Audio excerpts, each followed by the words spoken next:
All right. Good morning, good evening, or good afternoon, depending on where you are. I am Jeannette Washington, and today I'm going to be talking to one of my classmates from high school who recently told me all about his ADHD diagnosis and how he is navigating that with work, with life, and with his scholastic endeavors. So if you are unfamiliar to who I am, again, my name is Jeannette Washington, and the work that I've done in my careers as a speech language pathologist and as a software engineer all evolve around individuals who consider themselves neurodiverse. So I'm really excited to be connecting with Garrick Smith today. Garrick Smith holds two tech positions as of current, and he is going to tell us all about these roles. He will be answering questions around how he defines his disability and some memorable experiences that may have impacted him as he came to age and came to learning about his specific disabilities, and how he is currently moving through the balance of work, life, and school. So, Garrick, before we get started in our effort to learn a little bit more about your answers to these questions, I would love for you to tell us about yourself. Tell us about something you're currently reading or a show you're currently watching that is resonating with you. What I'm watching right now is a documentary called The Universe. It's somewhat old. It's like a few years old. It's called The Universe on the History Channel, where you learn about how space works and everything. That's fantastic. I've always, I'm sorry. My apologies. One of my hobbies is astronomy. Fascinating. I've always found space and astronomy to be those topics of deep interest, but I don't know if the information that exists online is actual factual. It reminds me of a lot of conspiracy theories. So I don't want to dive into that because that's a whole rabbit hole in itself. First things first, thank you for being here and telling us about what you're currently enjoying. Now, can you tell us how you define your disability? I may define my disability as my greatest gift, but also my greatest curse, because it's my greatest gift.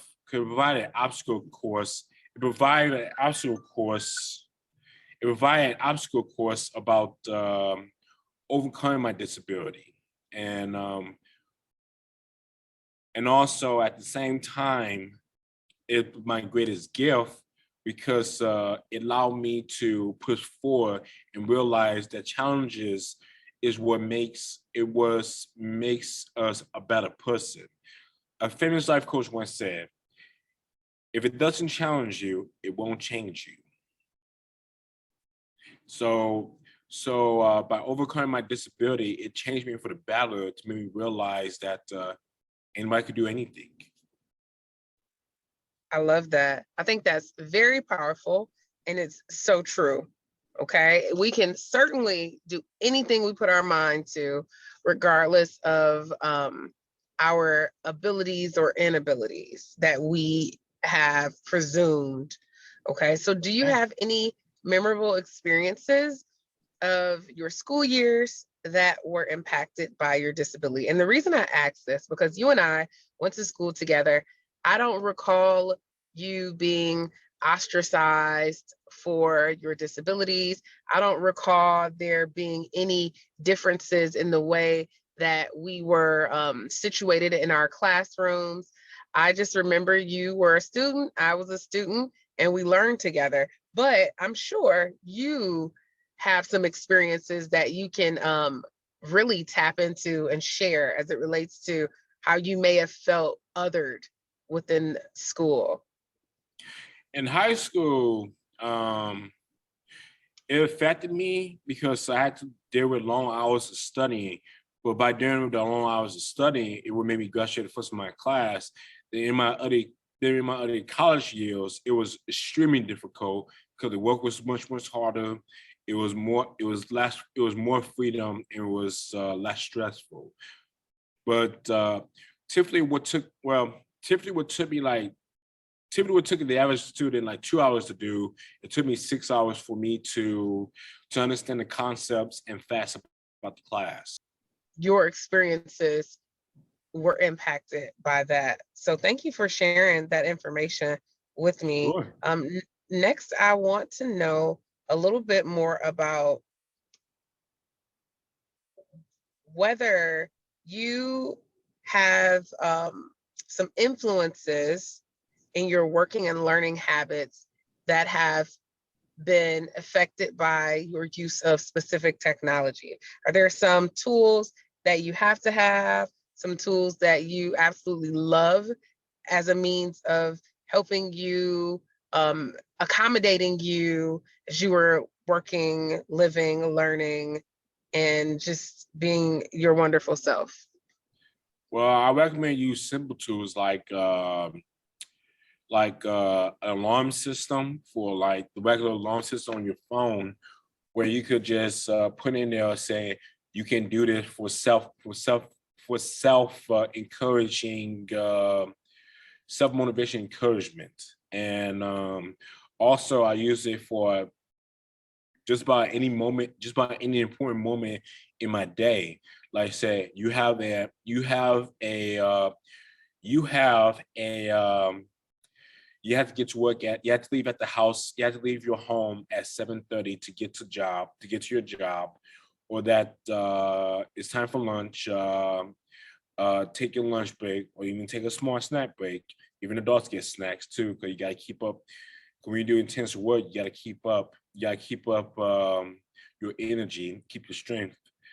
And Google Maps, I mean Google Calendar is also another app that you can use for keep track of your schedule of every day. Like today is work day. Now time to study. Now today is study day. Now times to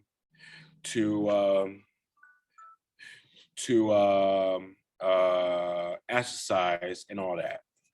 And the last one is to do app. Just go on Google. Just go to the Google Store, or App Store, and download a to do app to put down all the listing of everything you need to do for that particular day, and take it one day at a time. One day at a time. Yes. I will definitely take your advice on that. So last but not least, can you tell me if there were any apps that you would love to have existed in today's marketplace, ones that could potentially help someone with ADHD? What would those apps be? Can you explain and describe how you'd utilize them? Well, to be honest, we're no specific app, because the best app is the one that's the simplest. Like sometimes the simplest thing is the best way. So not really. Just those three apps. Just Google Calendar, an alarm app, and put down self-encouraging apps saying you can do this, you can overcome this, and finally just to do tasks to do app for the day, and that's what keep me organized for my ADHD. Okay.